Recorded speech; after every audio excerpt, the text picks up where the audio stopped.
Business Connections Live, the UK's leading online business channel.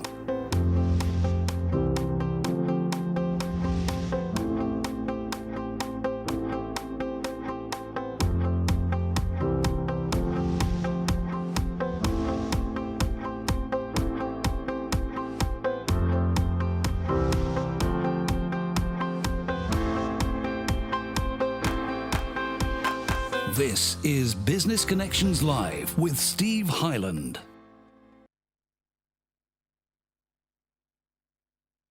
SMEs and also business owners, and as always it's great to have your company. So hello and welcome along to the programme.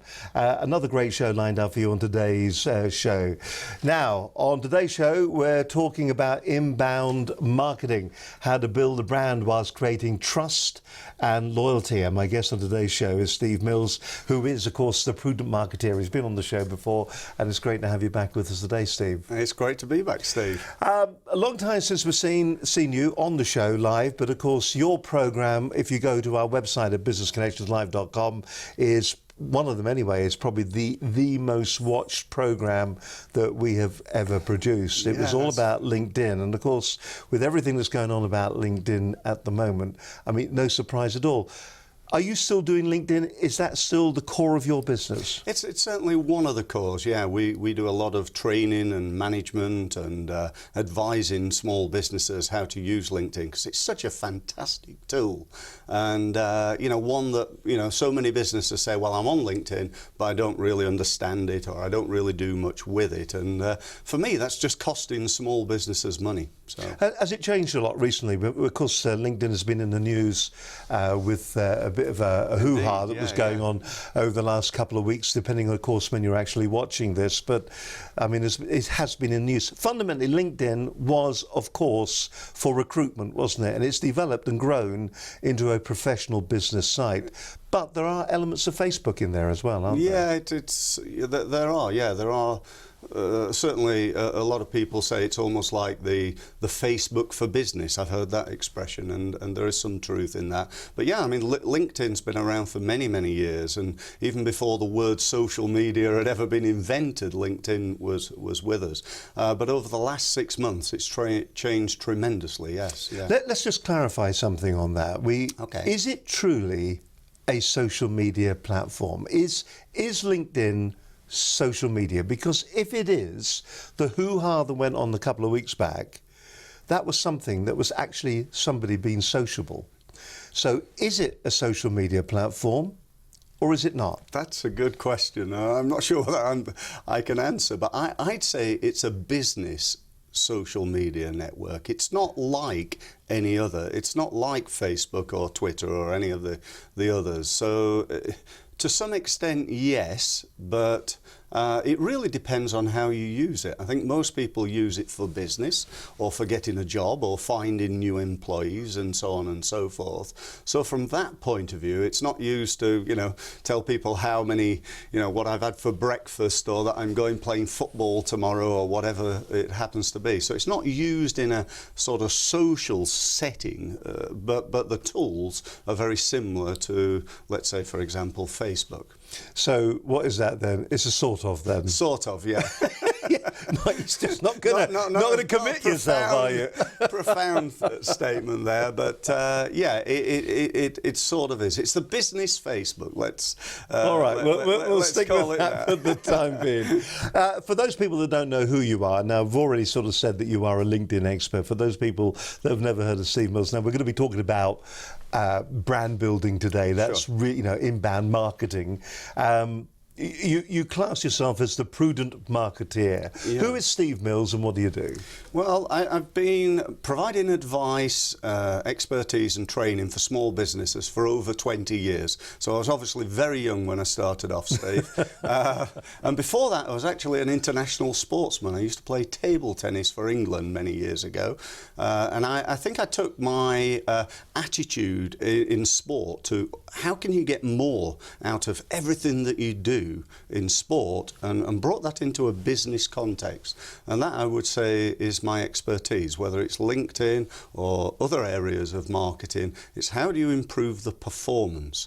If you're going to do this, you're going to invest time, money and effort, we really want to make sure we get the maximum return on investment from that. All right then, the overall subject that we're going to be talking about is going to be inbound marketing. It's how to build your brand. If you had to define the subject, what would it be? How would you do it? I think one of the big changes in marketing is being the change from being very sales focused. So typically, people would write letters or emails or web communications saying, here we are, this is what we do, here's our level of expertise, here's the 5 reasons why you should buy. Now, the problem with that, particularly in today's age, is that people have got so many choices. And really, sending me an email trying to sell me something before you even know whether I've got any needs, whether I'm interested, and so on and so forth, is not really the best way. And so this idea of inbound marketing, where you get people to opt in to your information, and you do that through education, through educating people. We've got to become really, really effective at educating and helping people to understand the benefits of our product and service before we ever really go and actually say, here's a product, would you like to buy it? And that sort of does link in very well to the idea of LinkedIn. Because, you wouldn't really go onto LinkedIn and just say, here's my product, do you want to buy it? Here's a training course, do you want to come on that? And here's something else, do you want to buy that? Because that's not social. That's just being too pushy and too salesy on LinkedIn. Is there a differentiation then between what we're talking about and, shall we say, list building? Are we talking about the same thing here, or are we, because with list building, you are engaging an audience, aren't you? You're engaging them, you're getting them to respond to you, you're collecting their names and their contact details to allow you to then move to the next position in sales, isn't it? Indeed, yeah. I think, I'd say list building is one of the keys to inbound marketing. What I believe we need to do is to try to engage with people, to educate people, to build those relationships. I've been saying for years, marketing is about getting people to know you, like you, and trust you. If you know me, like me, and trust me, what are you going to do when the time is right for you to buy my product? Are you going to Google it? Or are you going to go to the person who's kept in touch? They've built their reputation with you. They've presented themselves as an expert in what it is you're looking for. And my belief is that's the key to inbound marketing. What do you think the big mistakes are, before we get into the nitty-gritty of how you do it? What are the mistakes that you see for the people that come on your courses and for the people that you go and, I know you act as a consultant as well, you go into businesses. So when you're doing that, what are the key issues that you see in businesses? I see one of the biggest failures in marketing is actually what I call FTIing. Let me write that down. Failing to implement. Simple as that, Steve. Just do it. Yeah, just do it. As Nike said, we've got to just do it. So many people, they, even on my workshops, they call my LinkedIn workshop, they go away and say, oh, it was great, Steve, I learnt so much, I had a great day. And then I phone them up, 3 weeks later, how are you getting on? I'm full of enthusiasm, hoping they've, taken action. And they say, well, I've been busy. I've not really done very much. And, but don't you see that right across the board? I mean, when you see motivational speakers, and you see business speakers out there, for every 100 people, maybe even higher than that, for every 100 people that are watching them, only one will take action. The other 99 will feel pumped up, they'll feel full of it, they'll feel really charged, but only one of them will actually move on to the next stage. Exactly. It's exactly the same in table tennis as it is in marketing. People, are full of good intentions. I joined the gym intending to go down there 4 or 5 times a week to lose weight, and what happens is, 6 weeks later, I've been down there twice, and it's not working. No, it doesn't work. You got to change your approach. You got to keep changing until you find what works and what doesn't. And for me, whether it's link. If we're talking about LinkedIn here, you've got to get on there. You've got to build your connections. You've got to keep in touch with people, and we've got to use it, because if you're on there and just sit there hoping that people are going to pick up the phone and call you and buy your products and services, then you're going to be sadly disappointed. Now, the key elements that we're going to be looking at in the next 50 minutes or so, what are they? What are the key elements? Well, the first one is about crowd.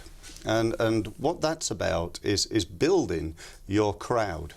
I think this is an area that so many businesses don't have a good eye on. And what I mean here is, let's say, for example, I was a landscape gardener and I'm based in Berkshire. My crowd is my target market. And so the question that I would ask a business is, how many people are in your target market? And let's say I don't know, maybe they provide a service to houses, let's say over £500,000 houses, and there are 20,000 houses within Berkshire that could be a potential client. I then ask that client, so how many are on your database? And typically they say, well, there's about 355. So not building his crowd. Not building that crowd. Well, listen, I want everybody on there, yeah? We've got to have everybody on. So that's going to be our first port of call then. It's building our crowd, how we go about doing that. That's what we're going to be doing in just a few moments' time. And there are a whole range of different processes that you need to actually go through when it comes to starting your inbound marketing and how you build your brand to make it successful. So that's what the program today is all about. If you've been sitting there and you're thinking to yourself, listen, do not be that one in 100 that watches the program and goes, do you know what, I really, really must do that, and then do nothing. What you need to be that 1 in 100 that does something to make yourself successful. That's still to come on this edition of the program. You are watching Business Connections Live, and my guest today is fantastic guest, Steve Mills. He's been with us before. He is the prudent marketeer, but we've had some good guests on. Now, as you're probably aware, we're at the TBNS show up in Wolverhampton on Friday, last Friday, in fact. We were up there. A fantastic show, a great day. So our congratulations to everybody that was involved with TBNS. It was a big success. Some fantastic speakers were up there, and one of the speakers was on the show last week. His name was Ian Dixon. It was a real cracking show. Once again, another motivational speaker, somebody who really does understand what business is all about. And to give you a bit of a taster of what Ian was talking all about on last week's show, have a look at this.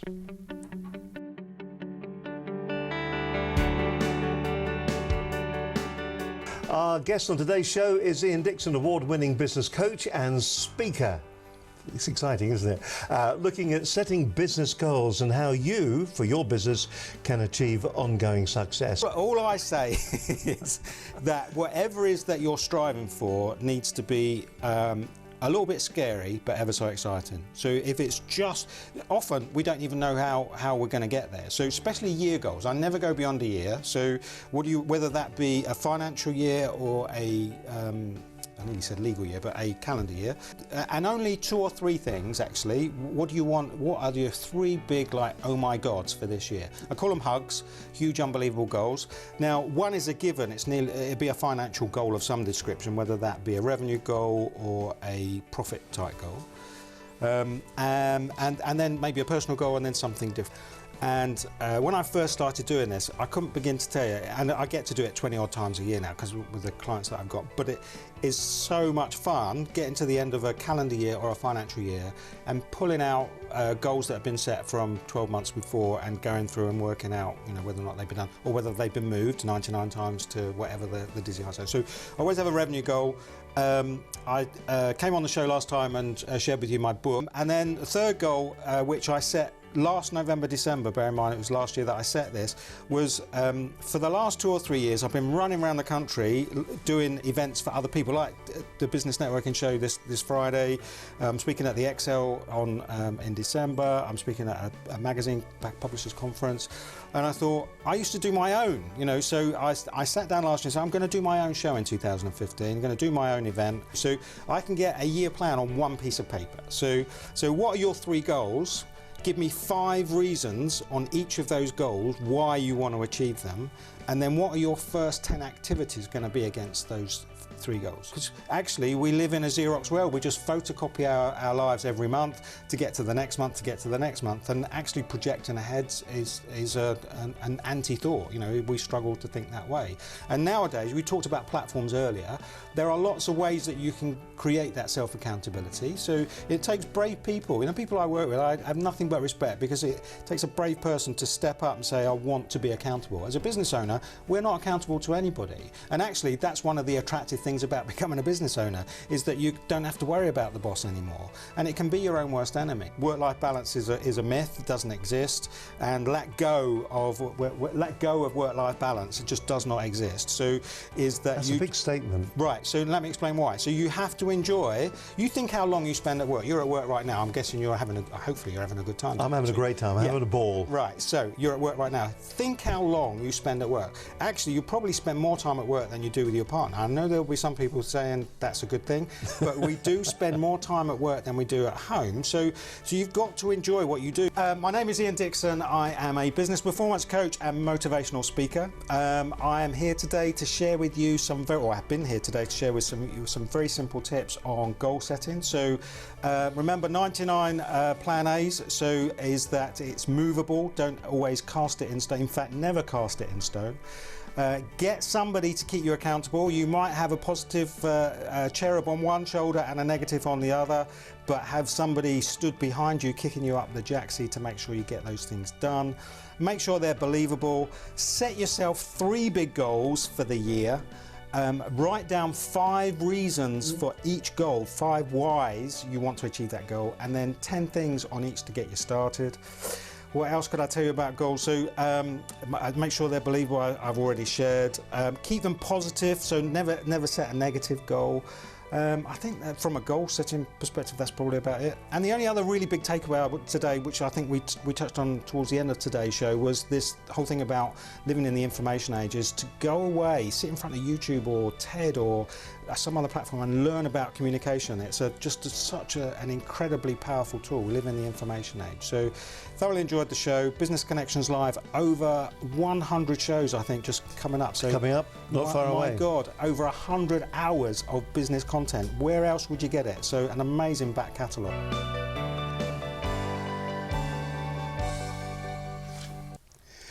The fantastic Ian Dixon there. He is the award-winning business coach and speaker on why so few business owners actually reach the success that they deserve. It's a cracking show. And there was something that he said there. Let me put it another way. Let me ask you a question. Business Connections Live, over 100 shows, I think, just coming up. So coming up, not far away. My God, over 100 hours of business content. Where else would you get it? So an amazing back catalogue.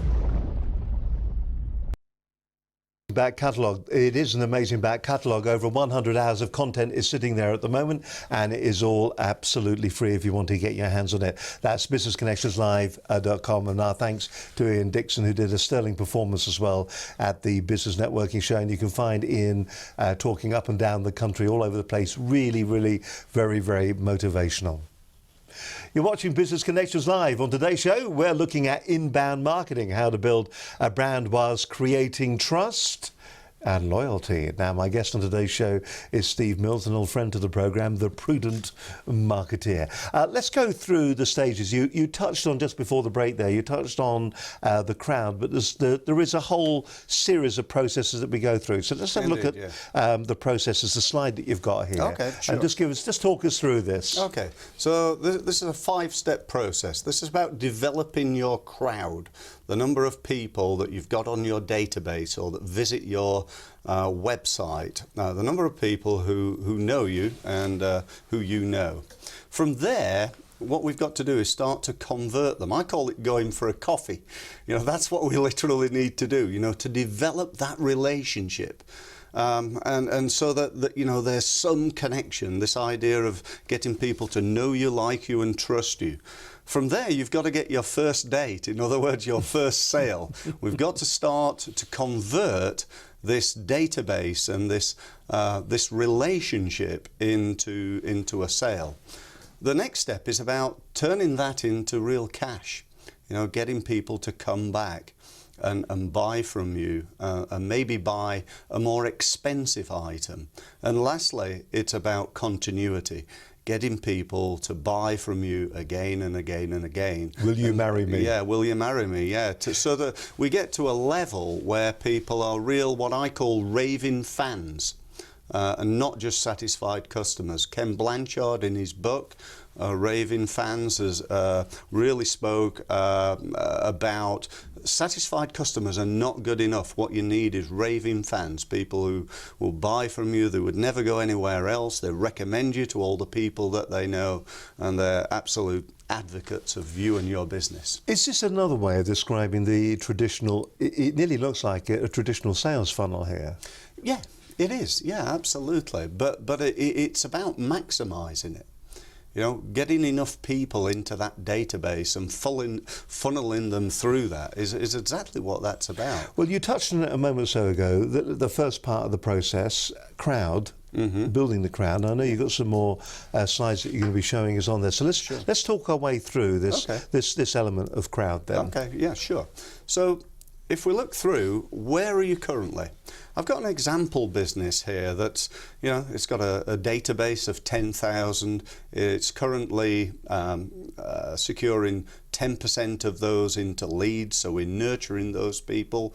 We've got a conversion rate of 10%, so we're getting 100 sales into that business with an average unit of sale of 1,000 and continuity, in other words, 1 sale per year. So we can see there, this business turns over 100,000. But let's look now at what happens if we increase the effectiveness of each element of that. So just by doubling that database, if all you did is went from 10,000 to 20,000 database, you double that database over the next 12 months, would you think it was reasonable to assume that the turnover of that business could double? Now, okay, it may not do, might only go up by 30% or 50%, or but you will maybe see an more increase. like. There must be an increase, mustn't there, Steve? Yeah. You know, it's just business logic. You know, if I'm communicating with 10,000 people, getting £100,000, if I double that, then I'm going to get, give or take, let's say 20%, 200,000. But here's where the real leverage, this idea of geometric marketing, comes in. What happens if we also improve the capture rate by 10% to go to 20%? Just look at the figures now. So we've doubled the database, we've doubled the capture rate. We go to step 3, where we double in the crowd, the capture and the convert. All of a sudden things start to get really exciting. Remember, this is a £100,000 business that we've just turned into an £800,000 business, and we've only done 3 of the 5 steps. Okay, we've doubled them, and we might not be able to, in reality, do that every single time, but we could certainly create significant growth. Step 4. We improve the amount of cash that's coming into that business, the average unit of sale. We bundle things together. And lastly, we improve the continuity. So rather than buying once per year, we finish up buying twice. Now, you know, that for me is just, you know, is that reality? You know, I can't say that everybody watching today is going to be able to do that. But what I will say is if they utilise this, they will get significant growth in their business. Because there is always the danger. It's a bit like when you're putting together a business plan, isn't it? You get your Excel spreadsheet out there and you put in these fictitious figures, and all of a sudden you get very excited because now you've got, as we saw there, a £3.2 million turnover company. Absolutely. and you know, those figures are best guesses. Yeah, they are. But I suppose if you are using the principles, even if you've got something running at the moment, you're going to see an improvement on what you've already got. I think the key is to focus on all 5. I get asked so often, I get asked this question, what is the one thing I should do, Steve? Well, there isn't a one thing. No, there's never a one thing. There's only multiple things. I say the one thing is many things. You know, you cannot, one of anything, I think, Steve, is really dangerous in marketing. You know, if you've got one approach, you put all your effort into search engine optimization and Google changes its algorithm. 80% of your business disappears overnight. Even you put all your effort into LinkedIn, and then you do something to upset LinkedIn, and it bans you. Yes. You know, that's people have got to protect their business by having multiple ways. So multiple ways of generating a bigger crowd.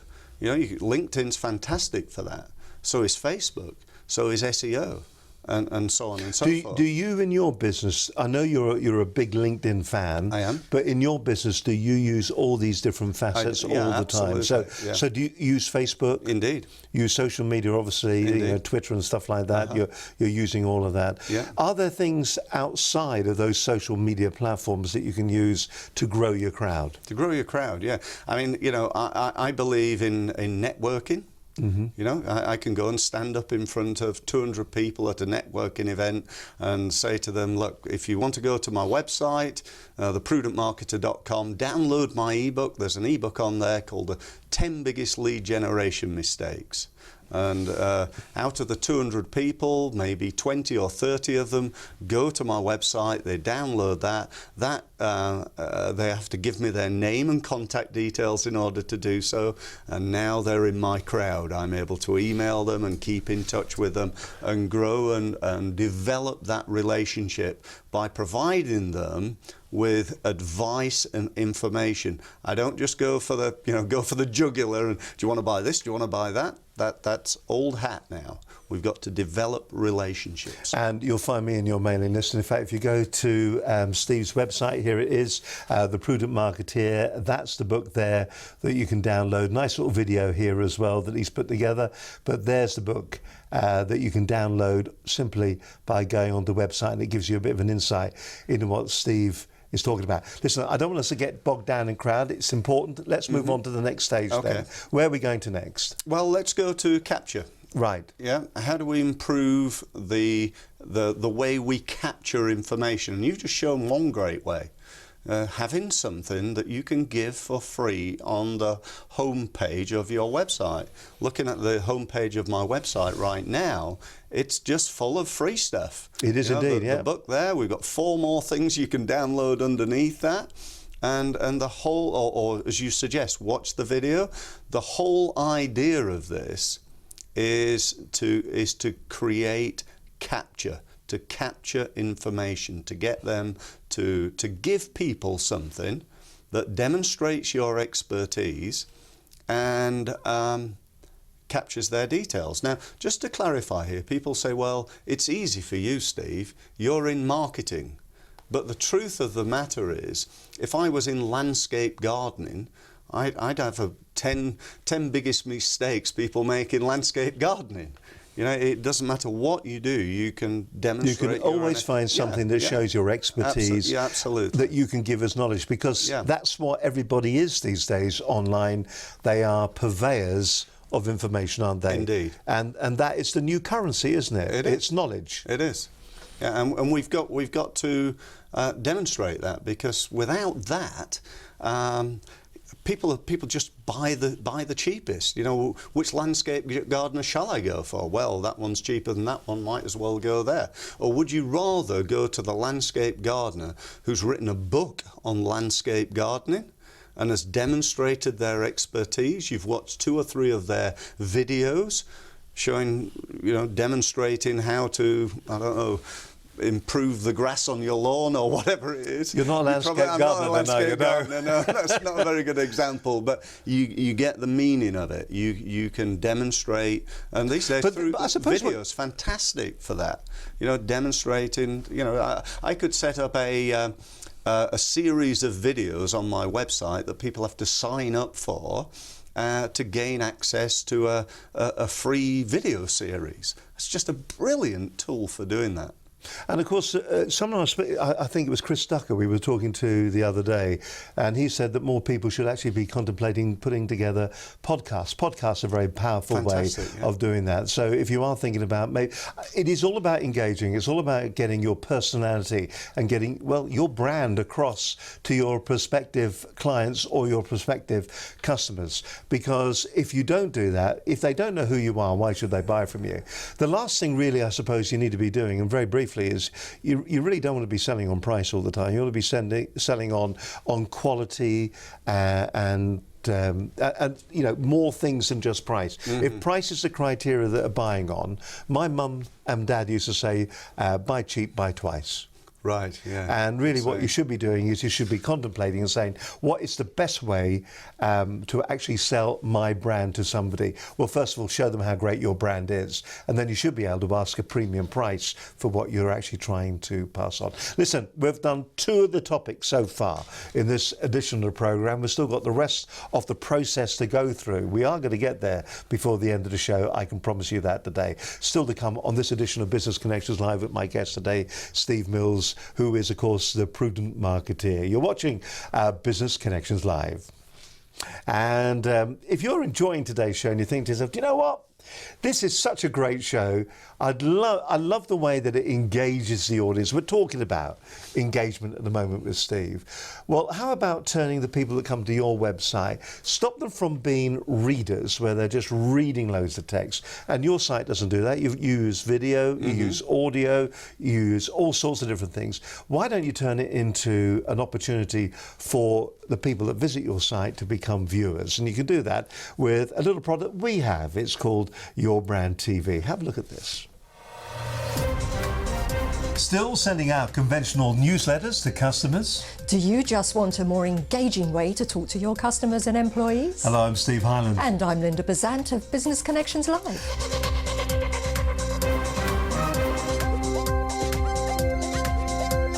Your Brand TV is a completely branded television show that can be streamed live or delivered on demand to your niche audience. Be the first in your market to capitalise on the online media gold rush that is using online video to effectively deliver news, information and education to key personnel and clients. Video attracts 2 to 3 times as many monthly visitors. It doubles their time spent on your site and has a 150% increase in organic traffic from search engines. Large networking organisations are already utilising the power of Your Brand TV to market, promote and publicise to their members and groups across the UK. Your programme will be branded with your corporate colours and logos in your own broadcast quality network studio. You can choose the format. It can be news or magazine or interview in its look and feel. You can have live guests on your show, or you can Skype them in. You can stream the show live or on demand, so it's available for catch-up. This is a chance to deliver your message in a new, exciting format that will allow your business to cut through the noise and stand out from the crowd and engage your workforce and customers. This is Your Brand TV.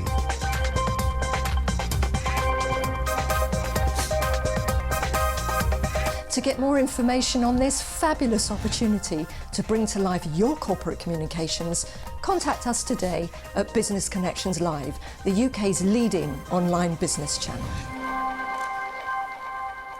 Reach out, touch us. You can trust us, I know for certain, because you can feel our sincerity. If you do want to find out more about Your Brand TV, simply give us a call. If you want, you can, first of all, you can send us an email to studio@businessconnectionslive.com, and you can ask your questions. If you want to find out anything about the whole idea behind it, we can take the studio that we've got here, we can brand it, customize it, we can turn it into a live TV program for your business, your organization.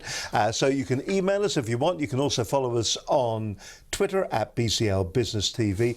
And if you wish, you can also give us a call. Now, you can either speak to myself, Steve Highland, or to Linda Bazant. We can talk you through the whole process of what it would take to turn maybe your idea into a fully fledged program. And for the clients that are actually using it, they do see it as a big way of motivating. It also kind of says about your business, it kind of says, look, we've arrived, we're here. It gives your organisation, it gives you a little bit of gravitas too. And being in the interview situation, which is quite interesting, Steve was who was our guest today, Steve was sitting here and he was talking straight down the camera and he's saying, look, I'm a great marketeer and I can do this for this business. Then it wouldn't carry the same gravitas as for me saying you're a great marketeer. Absolutely, yeah. And so that whole two-way relationship really works in business. If you want to maximise your return, if you really want to see something that's maybe just a little bit more powerful when it comes to marketing your business, get in touch with us and you should be able to find out more. You're watching Business Connections Live. It's great to have your company as always. On today's show, we're looking at inbound marketing, how to build a brand whilst creating trust and also loyalty. And my guest, as I mentioned earlier on today's show, is Steve Mills, the prudent marketeer. Okay, Steve, we looked at the first two areas. While that we were having a bit of a break there, we were talking about just going back to the beginning, about the growing of the list. And there are businesses out there that really do not proactively grow their list. So they are forever reinventing their business, aren't they? Yeah, absolutely. I see so many businesses, I say to them, you know, how many people are you connected to on LinkedIn? Well, I've got 120. And how many people are in your email database or your direct mail database, if they do that? And they say, well, I've got 360. I then say, how long have you been in business now? And the answer is 15 years. And I say, well, what have you been doing?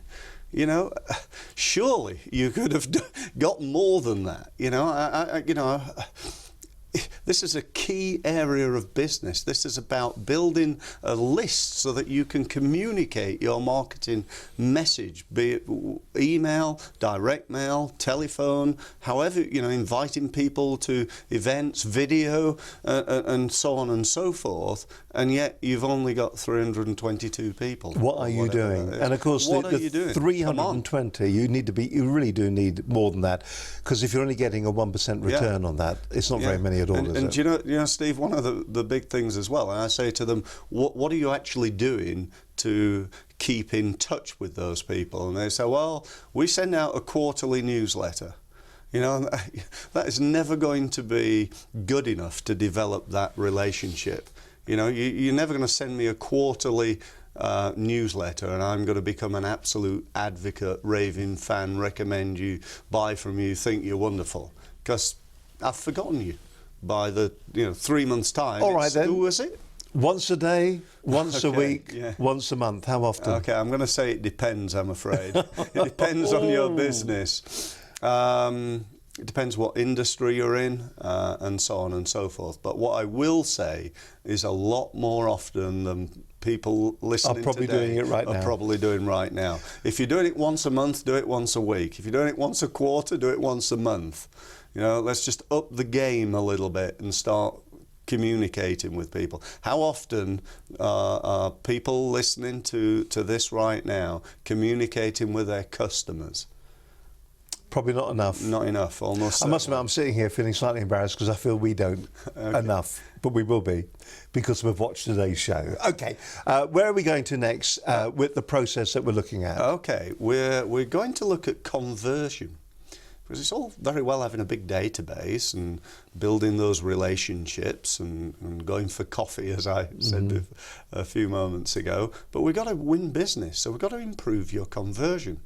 Now the big question is, how do you do that? Well, we need to look at the process. What actually happens when somebody inquires, when somebody starts communicating? What happens after that, and after that, and after that, and after that? Because what often happens is businesses have one or two attempts at winning business and then drop the ball. And as we hear often in marketing, it takes 8 contacts to make a sale.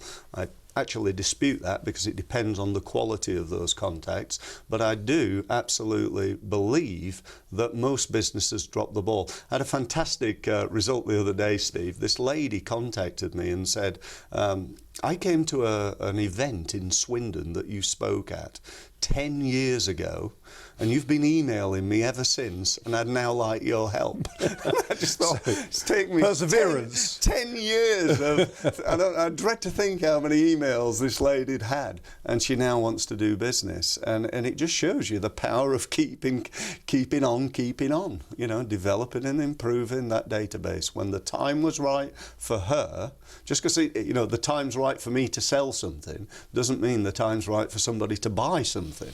But are there processes within the conversion then that we need to be looking at? Are there things that we've already given them something, so they are now aware of us, and we're repeatedly using our database to send and talk to them and to communicate with them. But what is the thing that pokes them over the edge? Is it the amount of information we've sent them over a period of time that's been useful, so therefore they feel that we are a known quantity? Okay. Or is there a technique that you use that you will use eventually within your autoresponders or whatever that will eventually tip them over the edge? What is it? Okay, yeah, good question. I'm not sure whether there's a technique, although another area would be probably improving your sales skills. Most business owners haven't done any sales training for years, certainly the ones that I speak to, so there's an area of focus. But I think, again, it's about the multiple step approach. I have a saying that I've said for many years: in marketing, you've got to be outstanding by standing out. So the key is doing something different. I love the saying that Walt Disney once said, apparently: if you want to be successful, look what the masses are doing and then do the opposite. And I think that is so true. What typically happens is the phone is answered, someone has a conversation, they maybe send some information out, send a copy of the brochure. Let's do something different. We have something we call our welcome book, which is a little bit different to a brochure. We send someone a copy of a book, not necessarily one of the books that I've written, but just a book that we feel would be, based on the conversation, would be advantageous to the person inquiring. We then follow up again, and we follow up again, and we keep on keeping on. A very good friend of mine, Peter Thompson, says that you should keep on following up until they die or buy. Now, that may be a little bit extreme, but I think he probably said that tongue in cheek. But really, the core of this is to just keep doing it. It is, yeah. Don't take no for an answer. Absolutely. But don't become a nuisance, I would imagine. No. I mean, once people say no to me, then, that's it. That's it. If they say, go away, Steve, we're not interested anymore, we bought from somebody else, then when we actually would just add them to a 6-month nurturing system where we just keep in, again, no's not no, it's no, not now. But we don't want to be pestering them. So you're absolutely right, Steve. But here's an important point. If your conversion rate is 40% right now, so you get 100 inquiries and you convert 40 of them, if you could improve that by just 20% to go from 40% to 60%, what that actually means is a 50% growth in your business without spending a penny on marketing, without putting any more effort into it, really, and certainly without significant, extra cost in doing so, just by improving the effectiveness of your sales process and sales scripts, if you will. Very briefly, in 30 seconds, what techniques do you use? Is it email? Is it letters? Is it telephone calls? What techniques do you use to grow your business? Yes. Right, there we go. Okay. So use all of them. All of them. Why wouldn't you? Because some people won't respond to email. They get so many emails, they get fed up with it. But if I speak to them on the phone, there's a much better chance. Other people, I've got one client who doesn't even have an email. He doesn't have his own person. He's a solicitor, very traditional. He's, let's say he's over 60, and he won't have email. So I don't want to, so I have to write to him. And I think the truth is that we need to, again, form this different approach. The other day, interestingly, Steve, I got a letter from Google. A letter from Google. A letter from Google. Now that made me think about the marketing world. If one of the world's leading technology companies is sort of going back to sending letters out, then makes me wonder whether smaller businesses like yours and mine ought to maybe consider that as well. Letters are the way forward. Yeah. Let's move from conversion on to cash in a couple of minutes. Okay. That's the next stage in the process, isn't it? Tell us about that. Well, this is about, again, another real quick win is if you could improve your average unit of sale. You spoke about this a little while ago about, you don't want to be the cheapest. So one way is putting your prices up. If you put your prices up by 1%, would anybody not buy? Well, what about 2 or 3 or 4? How could you test your pricing to improve that? What about bundling things together? But there is this danger all the time, isn't there? I beg your pardon? There is this danger all the time that businesses are worried that, well, a lot of businesses sell on price. They do. Now, we were at a show the other week, and what you were seeing there is that everybody is saying, you do this, we'll do it for free. And they are giving their skills away. And really what they should be doing is, I tell you what, we won't give away for free. We're going to be twice as expensive as the next man. And there are loads of stories around where people have doubled prices and have actually seen an increase in sales. Yes. So you've got, is it about being brave, do you think? I think you're absolutely right. But it's also about testing. Trying this, we don't have to, I certainly wouldn't recommend to anybody watching to just go and double all your prices to your current clients. But for your new ones over the next month, you could do some price testing. What would happen to your conversion rate, this 40%, if you put your prices up by 10% or 20%?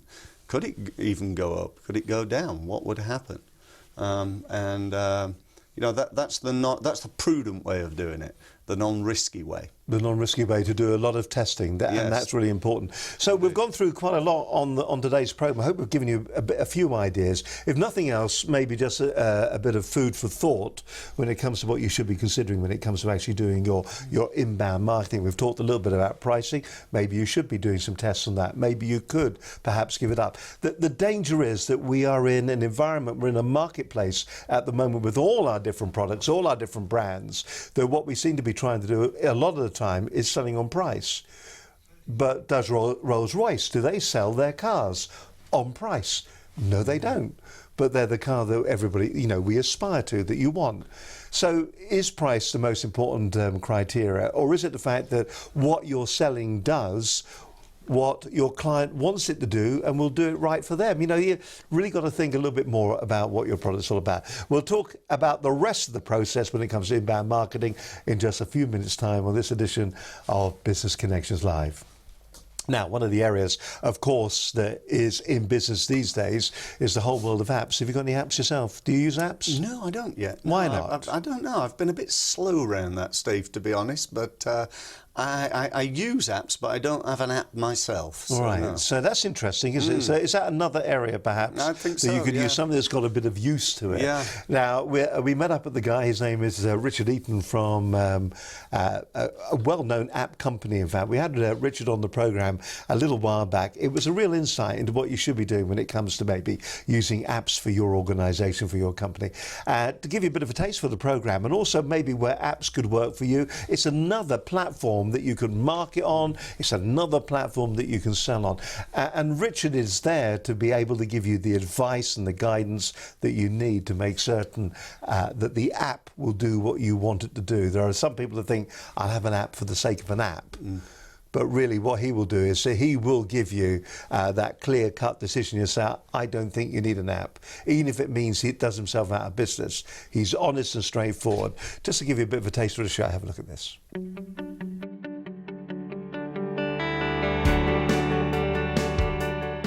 And my guest this evening is Richard Eaton, who runs Appware. Richard's going to be talking to us about how apps help people just like you in their day-to-day running of their business and their life. And also how having your own app will help your business in terms of sales, marketing, and even customer support too. The first apps were invented by Apple. So when the first iPhone came along, then, well, using the term apps these days is bandied about a little bit too much. But the original, as in smartphone apps, was Apple with the original iPhone. It's probably more difficult to create apps for smartphones than it is to build web-based software or installable software on your Mac or PC. The key criteria is what you're trying to achieve. There's no point just having an app for the sake of it. The same way, there's no point just having a website if you don't know what you want to do on that website. So first of all, you need to find out what you want to achieve in your business. Is that to grow sales, sell things directly through the app, raise awareness, customer support, all those kinds of things, and then look at this being a different way to approach that market. Now there's obviously millions of apps out there, so it's not just about, before when there was just Apple and 6 years ago, you could create an app and as long as it was half decent, people would naturally find it and download it and use it. Because there's so many out there, then you have to market your app as well. One thing that people do a lot with apps, because there are so many, they'll download them and you've literally got 30 seconds for them to figure out how the thing works, otherwise they could just never use it again or they'll delete it. Most patients I see with problems don't spend long enough cleaning their teeth. Finally, keeping your teeth and gums clean and healthy becomes something to enjoy. So it's had hundreds of thousands of downloads in, I think at the last count, 165 different countries across the world. The past few years we've had a handful of restaurants approach us. These restaurants approach and say, we'd like to have our menus in the app, we'd like directions, we'd like to be able to market to our end users. Offers, everyone likes offers, so again, if you've got that app you can see it. It's interesting that our business model moves from service to product. So what we're doing is we're selling something multiple times, so we're commoditising it. Most apps that we build these days do talk to a server somewhere to get the latest content. We often have people come to us and say, oh, well, we'd like an app, but we just want it to replicate the information on our website. A brochure nearly. Yes, exactly. And what I tend to say to those people is, you don't actually need an app. What you need, I'd rather be honest with you, what you need is a responsive website. It's like any business decision, you've got to look at it as part of your whole business. If you're putting something out there just for marketing your business, it would come from a marketing budget and will not generate direct cash. If the other end of the spectrum is the whole app is the business, that app obviously has to generate money. So things like in-app purchase, or you pay 69p to download the app. But the beauty of apps is you have that scale. So 69p doesn't sound like a great business, but when you've got hundreds of thousands of users out there, downloading it for 69p, they soon add up. Thank you. My name is Richard Eaton from Appware, where we develop and design amazing award-winning mobile apps for smartphones. If you just want some help and advice, then get in touch with me. The best way to do that is to look on our website, appware.co.uk. As we mentioned earlier, we have some off-the-shelf products and there are others coming. At the minute it's for restaurants, cafes, bars, that kind of stuff. If you're interested in that, take a look at makemyrestaurantapp.com.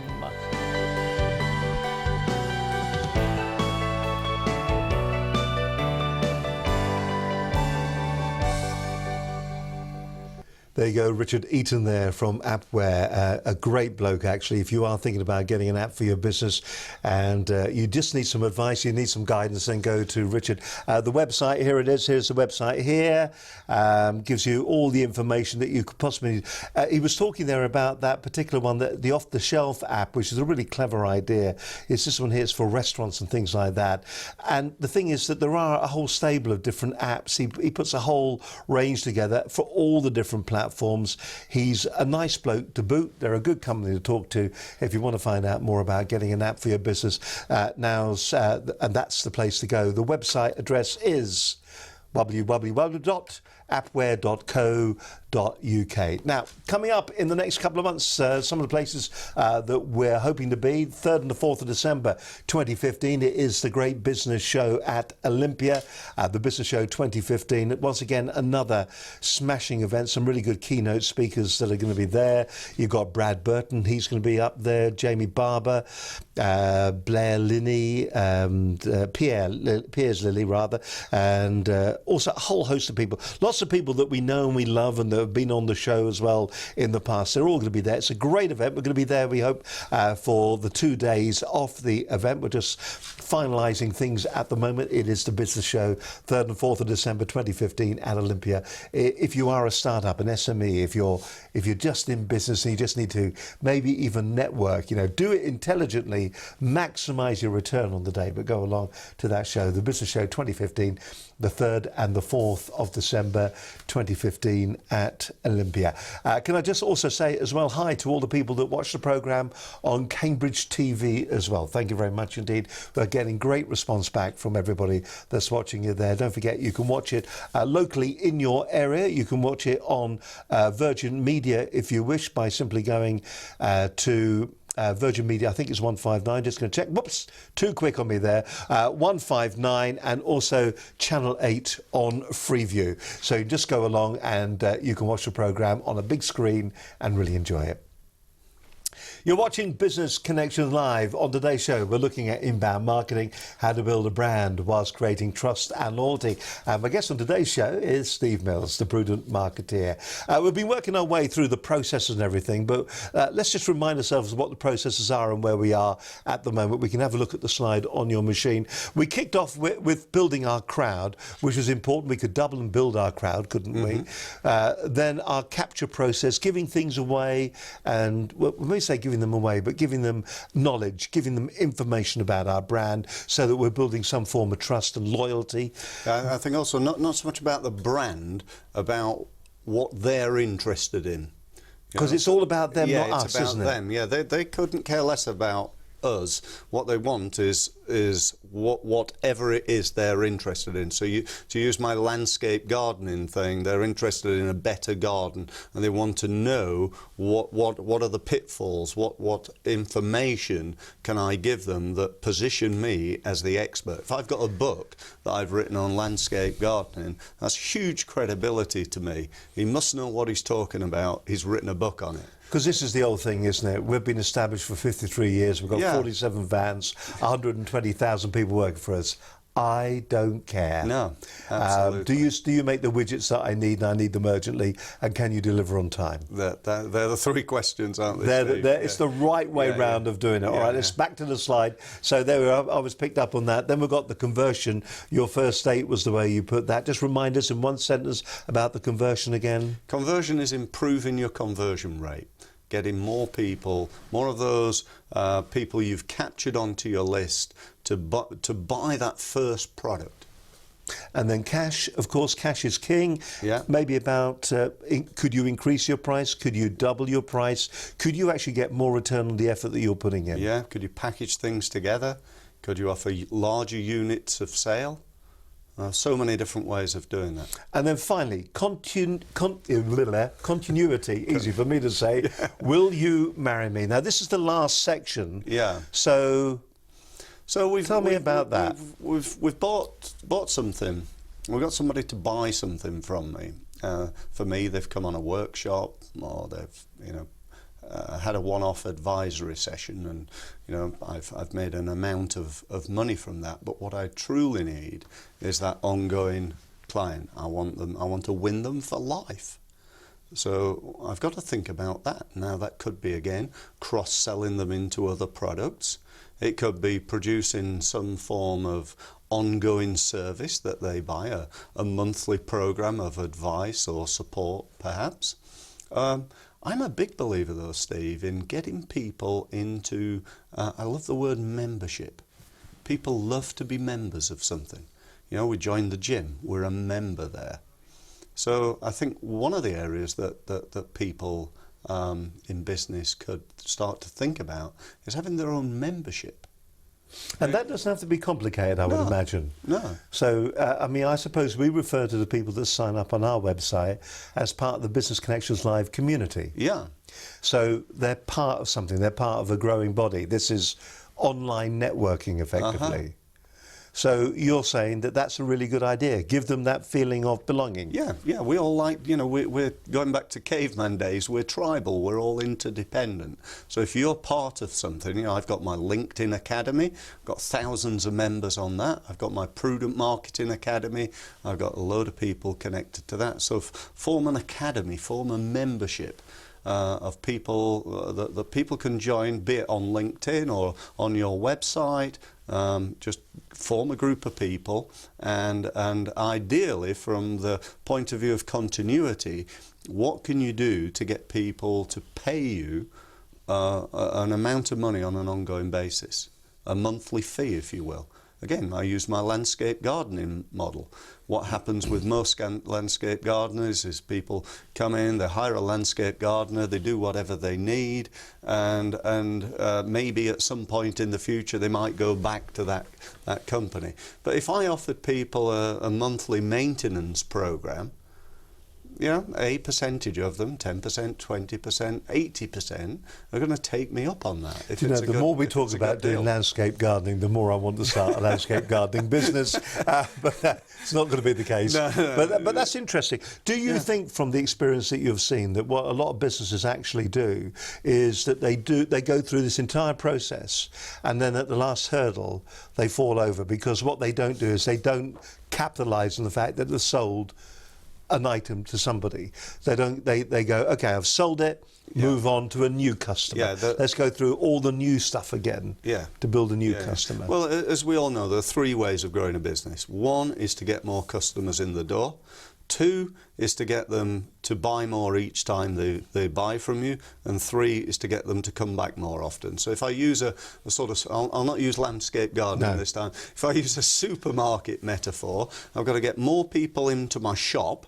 I've got to get them to fill their basket with more products, or more expensive products, or products bundled together, and then I've got to get them to come back to my supermarket on a more regular basis, and to keep doing so for the next ideally 50 years. That's really what I want. They're the three ways of growing a business, and the hardest one is getting them in there in the first place. There's an old thing in broadcast new customers where they say that a delinquent listener is the hardest listener in the whole world to get back, and the same must be said about a customer, a delinquent customer, one who has gone away, who's left you. They're going to be the hardest ones to get back. But if you've already qualified them, if you've already sold to them, well, that's obviously got to be the right way to go, because that is part of your marketing list. Any other final piece of advice before you do your piece down the camera lens? Is there any other piece of advice when it comes to looking at the process here where we can grow our business? Well, I'll give the listeners an example. We recently worked with a printing company based in London, and as we all know, print's a tough industry right now. And through this particular system, we helped him to double the size of his business in 9 months. Now, the one thing that this company did is they took action.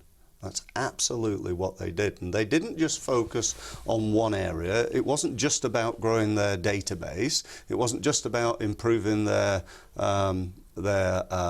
conversion rate. They focused on all five of the 5 C's of marketing. They went back to their current customers. They went back to their past customers. One of the first things that they did was they called their past customers. And I got a phone call the following day after the first meeting that I had with them, and they said, great news, Steve, I've called 10 past customers today. We've got an £8,500 order and 6 referrals on to other customers. Wow. And one of those referrals resulted in a £38,000 order. And this was just money that was sort of sitting there. There was an amount of past customers who just hadn't bought from them. They'd just gone on to Google and Googled another printer, or they just, for no particular reason, hadn't had a big fallout. They were happy with the service, but this printing company had got what I call satisfied customers, not raving fans. Listen, it's been a real insight. It's been great. It's Thank you, been Steve. real insight, and you must come back and do another LinkedIn program for us. As always, we ask our guests to just give us the key takeaways that we need from today's program, so that you can just jot these down very quickly. It's pen and paper time. Or you can go to the website, of course, at businessconnectionslive.com. Don't forget, say who you are, where you're from, straight down, camera number one just over there, and the airwaves, Steve, are all yours. Okay, thank you, Steve. My name's Steve Mills. I'm the Prudent Marketer. I help businesses to market themselves more prudently. I really hope that you take note and action based on those 5 key principles, the 5 C's. If you do, you're going to grow your business. If you need help with this, I'm just putting together a 5-month process based on the 5 C's. So if you want to know more, you can go to my website, which is theprudentmarketer.com, or you can call me on 01256 345 556. I'll be more than happy to have a no obligation conversation about how I might be able to help you to go exponential. Thanks very much for listening. You know, it's been a real insight, and of course, if you are thinking to yourself that you really do need to be doing something like this to generate more income for your business as a small business owner, we do find ourselves sometimes, I think, feeling that we have been cast adrift and maybe been a little bit on our own. But there really are basic principles. I think the thing that comes over from all of this is that the biggest mistake that businesses make is they do nothing. I agree. And they really do. You really do need to be proactive in what you do. You really do need to stand back. You just need to stop for a moment and go, right, we're going to build a database. We're going to go out there. We're going to talk to existing or past customers. We're going to get them involved again. We're going to touch them again. When it comes to the pricing as well, you know, do you really need to be the cheapest on the block? Or is your product a premium product? Is it something that warrants a little bit more? If it is, then ask for it. You're in business to make money, so ask for it. I'm sure that's very true.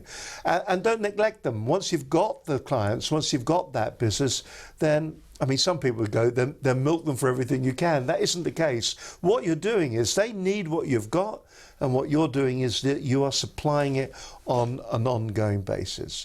If there was one thing, I know you've just given a little bit there, and of course that people can come to you. If there was one thing in 15 seconds that you could say that can change a business, what would it be, do you think?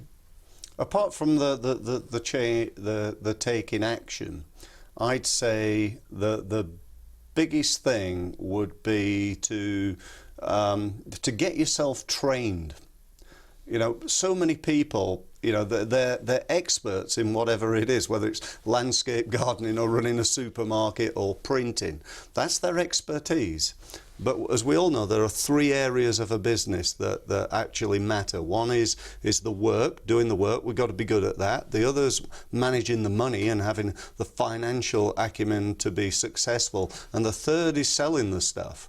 You know, and most people go into marketing without any training, without really knowing what to do.